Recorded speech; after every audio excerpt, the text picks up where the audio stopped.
పౌలు అదే మొట్టమొదటిగా అంటున్నాడు, కాగా బలవంతులమైన మనము మనలను మనమే సంతోషపరచుకోక బలహీనమైన వారిని కూడా పట్టించుకోనండి అనే మాటను అంటాం. ప్రియులారా, మనము ఇక్కడైతే మనకు వేర్ ఆల్ డీసెంట్ పీపుల్, డీసెంట్గా ఉంటారు. కానీ ప్రియులారా, అన్ని చోట్ల అలా ఉండదు.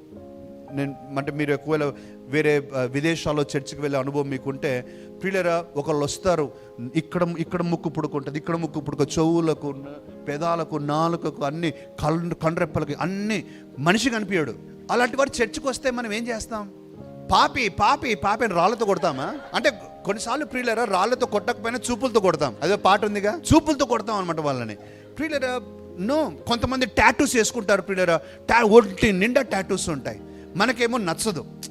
కానీ అందుకని నేను చెప్తున్నాను ప్రియులారా, it is possible. Different people ఉంటారు ప్రియులారా. కొంతమంది హెయిర్ స్టైల్ నీకు నచ్చదు, తప్పదు, చూడాల్సిందే. కొంతమంది డ్రెస్సులు నీకు నచ్చని కలర్లో వేసుకుంటారు. వారు ఈ వారం పోయిన వారు నెక్స్ట్ వారం బాగానే ఉంటారంటే ఆ రోజు ఇంకా డిఫికల్టీ తెచ్చుకొని ఉంటారు. But it's okay, be considerate of one. Paul అదే చెప్తున్నాడు, అయ్యా డిఫరెంట్ పీపుల్ ఉంటారు చర్చ్లో, can you please embrace everybody. అందరిని కలుపుకొని వెళ్దామా? అందరు మన వాళ్ళే. నా మాట ఎంతమందికి అర్థమవుతుందండి? ప్రియులారా, అందరు మన వాళ్ళే. సో ఇది దేవుని రాజ్యం ప్రియులారా. దేవుని రాజ్యంలో ప్రియులారా ఆలోచించారు. ఇంకో ఉదాహరణ చెప్తానండి.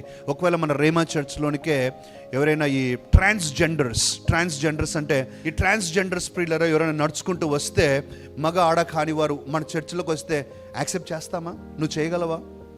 నువ్వు వారిని ఏమంటావు? ఇట్స్ సో డిఫికల్ట్ కదండి కొన్నిసార్లు మనం.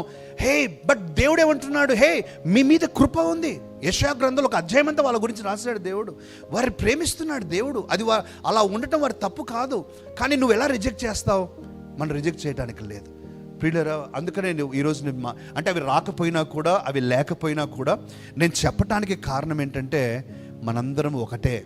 చర్చ్లోకి వచ్చినప్పుడు డిఫరెంట్ బ్యాక్గ్రౌండ్స్ ఉన్నవాళ్ళు, డిఫరెంట్ చదువులు ఉన్నవారు, అపియరెన్సెస్ ఉన్నవారు వస్తారు. వచ్చినప్పుడు మనము వారిని తృణీకరించక మనము కలుపుకొని వెళ్ళాలి అనే మాటను నేను పౌలు అదే మొట్టమొదటిగా అంటున్నాడు, కాగా బలవంతులమైన మనము మనలను మనమే సంతోషపరచుకోక బలహీనమైన వారిని కూడా పట్టించుకోనండి అనే మాటను అంటా ఉన్నాడు.